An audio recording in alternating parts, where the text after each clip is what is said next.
तो चलिए सीधा शुरू करते हैं। आज हम जिस विषय की गहराई में जाने वाले हैं वो हमारी और आपकी रोजमर्रा की जिंदगी से बहुत करीब से जुड़ा है। हम बात कर रहे हैं क्लोथ्स आर नेसेसिटी, यानी कपड़ों के बारे में, जो हमारी एक बुनियादी जरूरत है।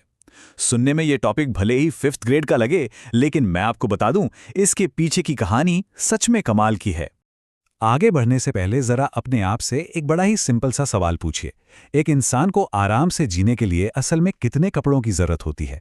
हम सभी के घरों में अलमारियां कपड़ों से ठसाठस भरी रहती हैं, है ना? लेकिन सच सच बताइए, उनमें से कितने कपड़े ऐसे हैं जो हम रोज पहनते हैं या जिनकी हमें वाकई जरूरत है? ये सवाल सोचने पर मजबूर करता है कि क्या हम जाने अनजाने में अपनी जरूरत से ज्यादा चीजें तो जमा नहीं कर रहे? तो इस पूरी चर्चा को हम 4 बहुत ही दिलचस्प हिस्सों में बांटने वाले हैं। पहला, जरूरत और इच्छा के बीच का फर्क। दूसरा, अलग अलग मौसम के हिसाब से हमारे कपड़े। तीसरा, भारतीय पहनावे में गजब की विविधता। और चौथा, कपड़ों का वो इतिहास जो शायद आपको हैरान कर दे। चलिए बिना किसी देरी के अपने पहले पॉइंट से शुरू करते हैं, जरूरत बनाम इच्छा। अब जरा सामने दिख रहे इन रंग बिरंगे और शानदार कपड़ों को देखिए।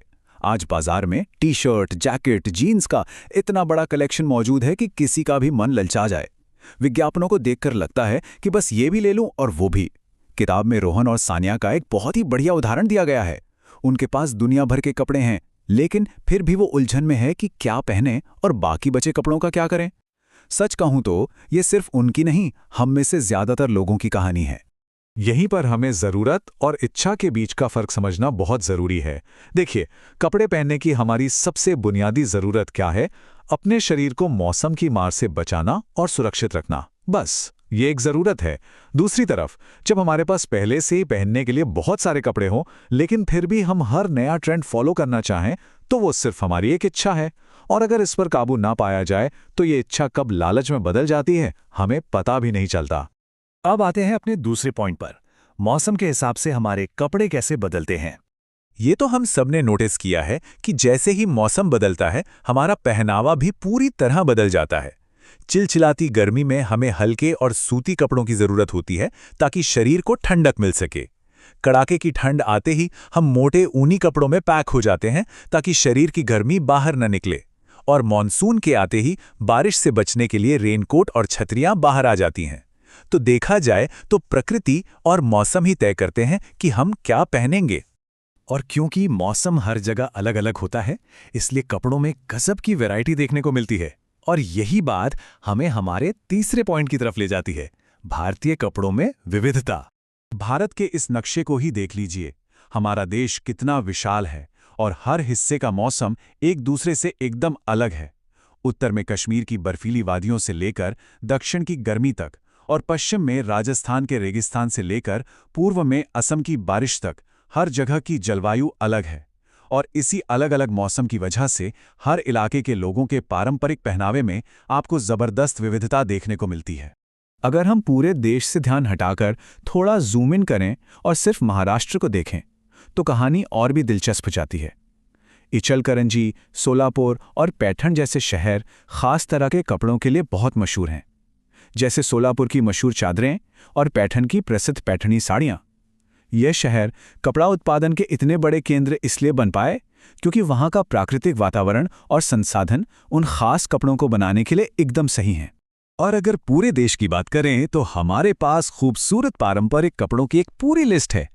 लखनऊ की चिकनकारी, कश्मीर का मुलायम सिल्क, बनारस की चमकती बनारसी सिल्क, दक्षिण भारत की पोचमपल्ली और कांजीवरम साड़ियाँ, गुजरात का पटोला और महाराष्ट्र की पैठणी। बस ये नाम सुनके ही अंदाजा लग जाता है कि हमारे देश की कपड़ा परंपरा कितनी समृद्ध है।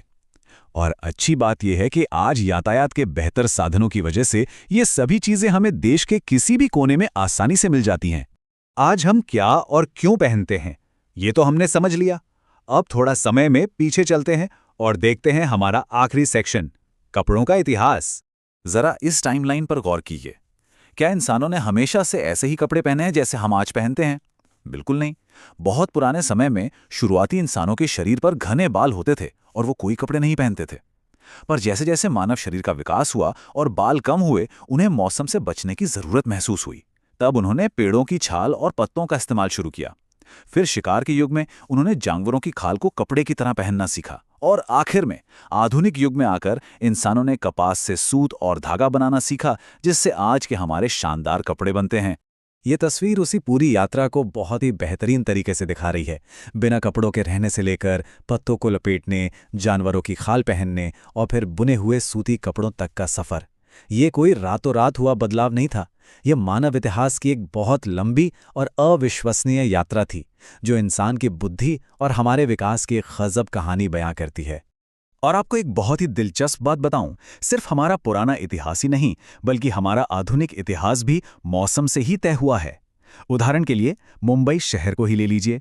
मुंबई अपनी कपड़ा मिलों के लिए पूरी दुनिया में मशहूर हो गया था। पर क्या आपने कभी सोचा है कि ऐसा क्यों हुआ?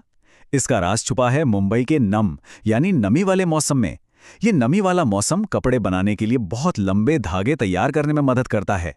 बस इसी एक प्राकृतिक खूबी की वजह से देश भर से लोग वहां आए और मुंबई भारत में कपड़ों और व्यापार का एक विशाल केंद्र बन गया। इस मज़ेदार चर्चा को समेटते हुए मैं आपके साथ एक बहुत ही गहरी बात शेयर करना चाहता हूं। कहा जाता है कि प्रकृति ने हमारी ज़रूरतें पूरी करने के लिए हमें पर्याप्त संसाधन दिए हैं, लेकिन प्रकृति इंसान के लालच को कभी शांत नहीं कर सकती। नेचर ने हमें मौसम से बचने के लिए कपास और बाकी चीज़ें दी हैं जो हमारी बुनियादी ज़रूरतों के लिए काफ़ी हैं।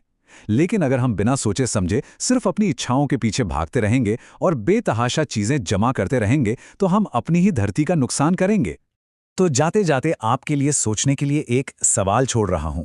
कपड़ों के पीछे का ये पूरा इतिहास, इसका विज्ञान और हमारी असल ज़रूरत को समझने के बाद क्या अब आप अपनी अलमारी को उसी नज़र से देखेंगे? अगली बार जब आप कपड़ों की खरीदारी करने जाएं तो क्या आप खुद से पूछेंगे कि ये सच में आपकी ज़रूरत है या सिर्फ एक इच्छा? इस पर ज़रूर सोचिएगा। आज के इस एक्सप्लेनर में बस इतना ही। कुछ नया सीखते रहिए।